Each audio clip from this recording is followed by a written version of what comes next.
कुठलीही भाजी बनवताना आपण चवीसाठी त्यात वेगळे वेगळे मसाले टाकतो। तसं पाहायला गेलं तर त्यात पण खूप प्रकारचे मसाले आहेत। त्यापैकी हिंग हा एक प्रकार खूप महत्त्वाचा आहे। हिंगाचा 200 वर्षापेक्षाही जुना इतिहास आहे। भारतात मुघल शासनाच्या आधीपासून हिंगाचा व्यापार आणि शेती केली जाते। याच्या 3 ते 4 प्रजाती भारतात मुख्यतः आढळून येतात।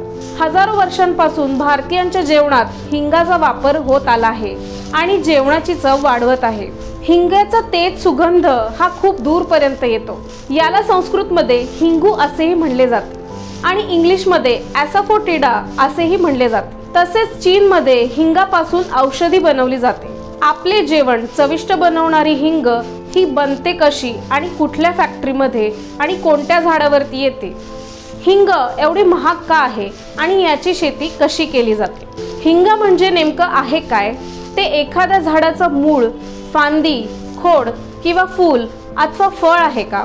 तर मित्रांनो, हिंग एक सोफ प्रजातीच्या इराणी मुळातील रोपटे आहे जे डोंगराळ भागात उगते। जगात हिंगाचे जवळपास 130 प्रकार आहेत।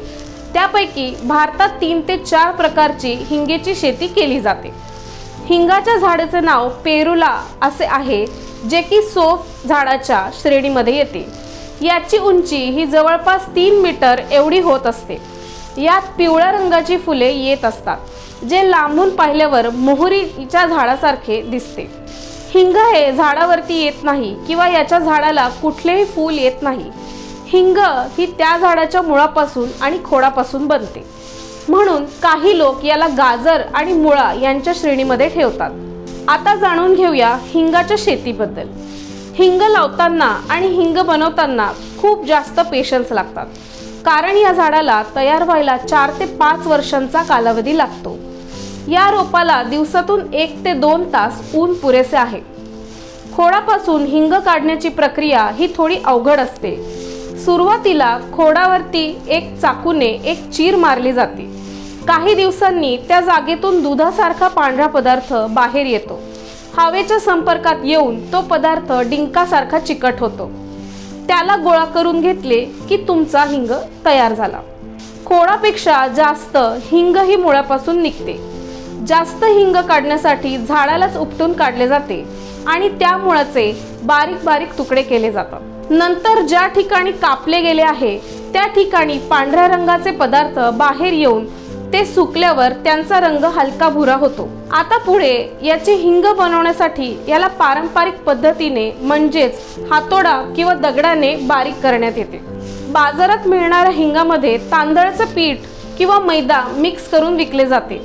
भारतात येणारी हिंग ही भारताच्या बाहेरून आयात केली जाते, जसे की अफगाणिस्तान। भारतात सर्वात जास्त येणारी हिंग ही अफगाणिस्तानात मधून येते। मित्रांनो, भारताच्या काही भागात हल्ली हिंगाची शेती केली जात आहे, जसे की हिमाचल प्रदेश, काश्मीर आणि पंजाब या ठिकाणी हिंगाची शेती प्रामुख्याने केली जाते। यावरून लक्षात आलंच असेल की हिंगाची शेती ही थंड ठिकाणी केली जात आहे।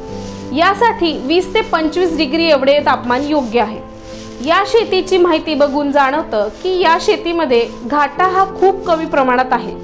हिंगाची शेती करून तुम्ही चांगले उत्पन्न मिळवू शकता, कारण बाजारात हिंगाचा प्रति किलो भाव हा 30,000 ते 50,000 पासून सुरू होतो। हिंगाचा व्यापार हा जगभर प्रचलित आहे, शिवाय इतर कोणत्याही व्यापारापेक्षा अधिक नफा मिळवून देणारा आहे। फक्त गरज आहे तर मेहनत आणि धैर्याची। तर मित्रांनो, ही माहिती तुम्हाला कशी वाटली हे आम्हाला कमेंट्समध्ये नक्की कळवा। व्हिडिओ आवडल्यास लाईक करा। अशाच नवनवीन माहितीसाठी किसान गुरु चॅनलला सबस्क्राईब करा आणि बेल आयकॉनवर प्रेस करा।